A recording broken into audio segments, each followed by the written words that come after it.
Hello and welcome to Middle East Matters. Great to have you with us. I'm Haxi Myers-Belkin. Coming up in the show, health workers and the over 60s line up in Israel for a fourth COVID jab as the country sees a surge in new cases driven by the Omicron variant. We meet some of the hundreds of thousands of Syrian refugees still living in camps in Lebanon as they dream of starting over in Europe. And we head to Oman, where authorities are hoping huge investment in fishing will help wean the country's economy off fossil fuel dependency. As the Omicron variant of Covid-19 continues to drive new infections around the world, Israel has become one of the first countries to start rolling out a fourth dose of the vaccine. That so-called second booster jab is currently available to the over 60s, health workers, and also anyone considered medically vulnerable. Another first for Israel in its fight against Covid-19. A fourth dose has started being administered to those over 60 and with underlying health conditions, an offer which many people have already started taking up. If they say it's good, I have full trust in doctors and science and medicine. יש גם עניין אזרחות טובה, אצלי זה היה חשוב. Anyone who is eligible and had their booster shot more than 4 months ago is being urged to come forward. The Israeli government said a fourth dose will provide a new layer of protection as the Omicron variant continues to sweep across the world. Doctors, too, are optimistic.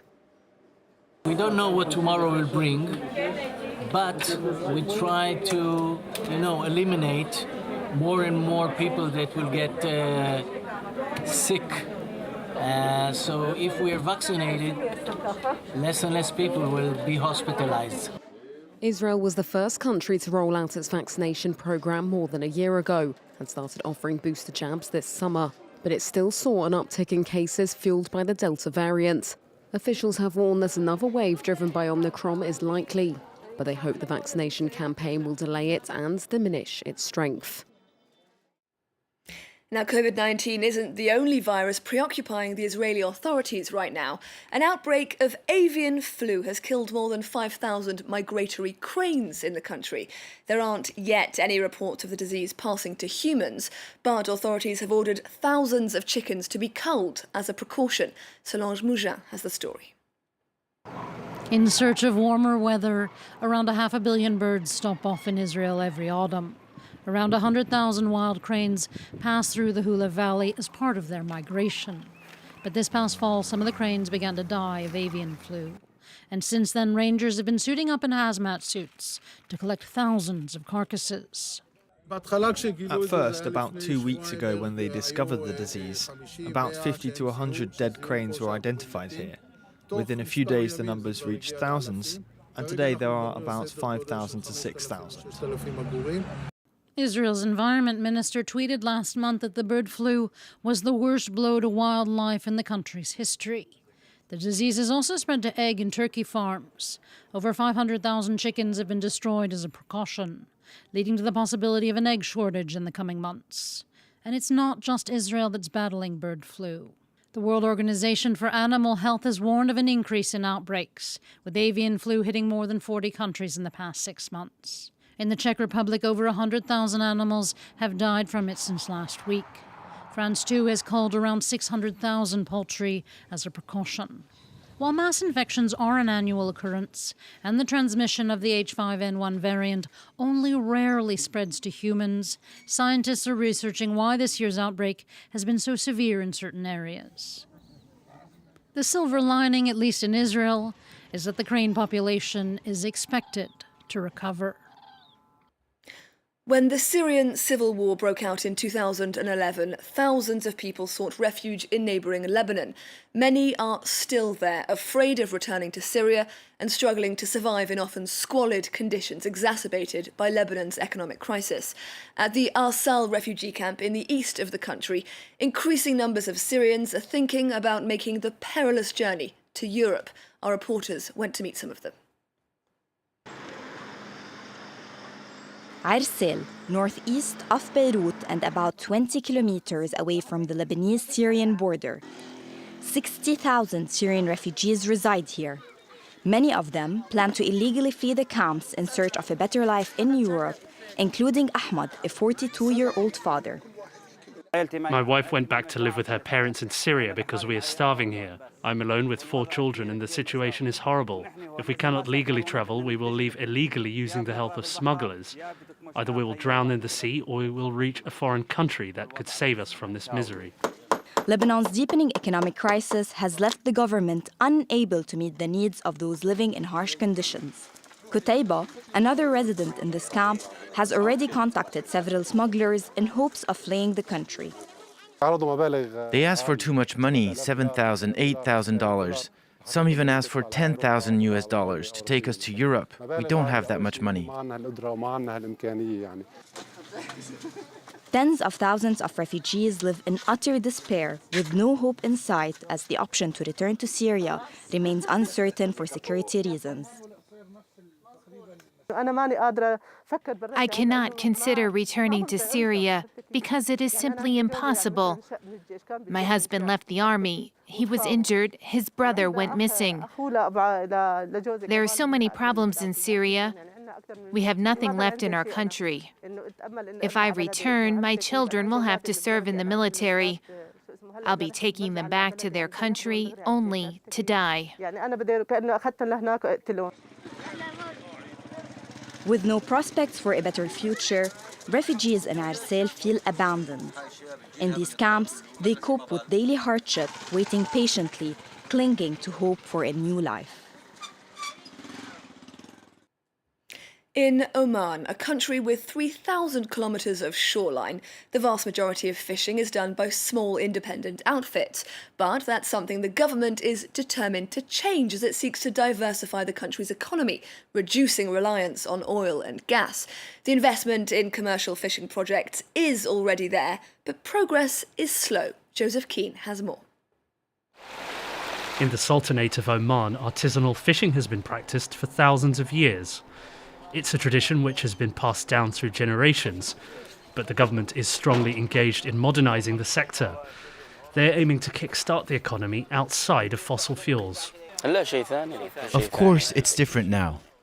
As traditional fishermen, we sell in traditional markets. But now the same traders to whom we sell our fish can resell to larger companies to do business.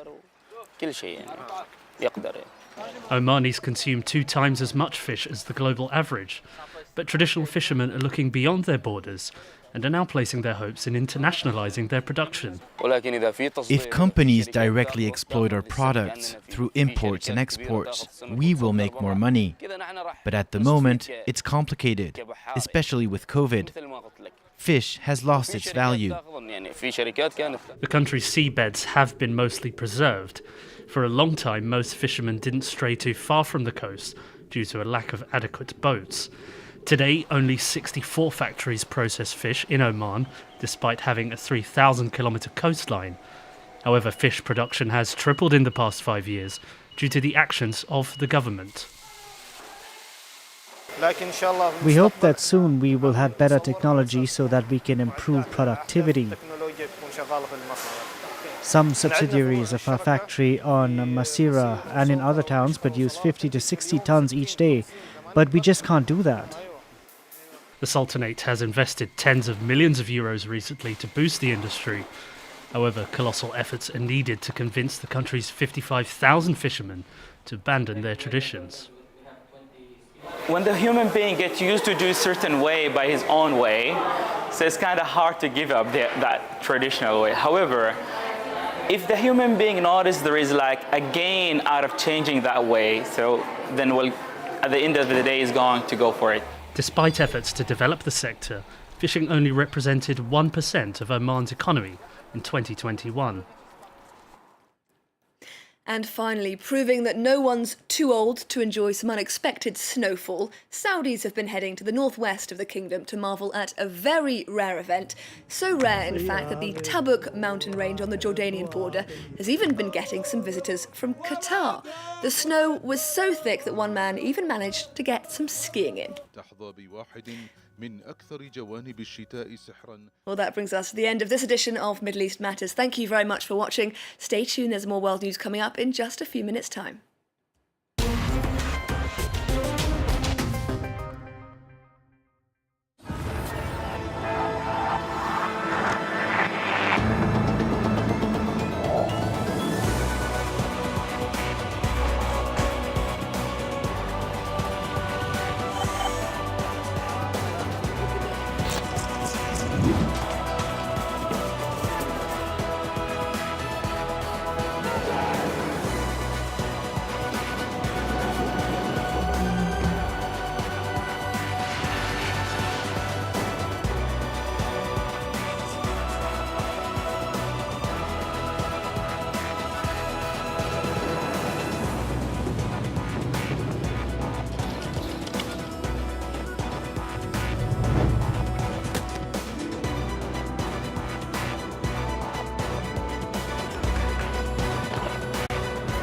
France 24, your window on the world.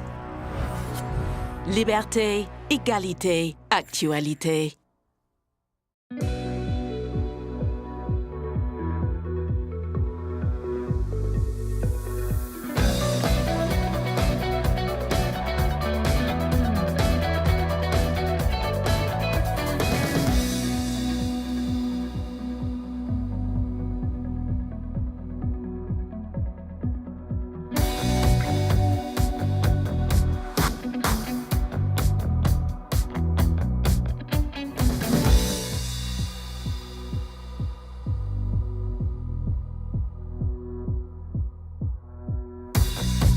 France 24, every art form. Liberté, égalité, actualité.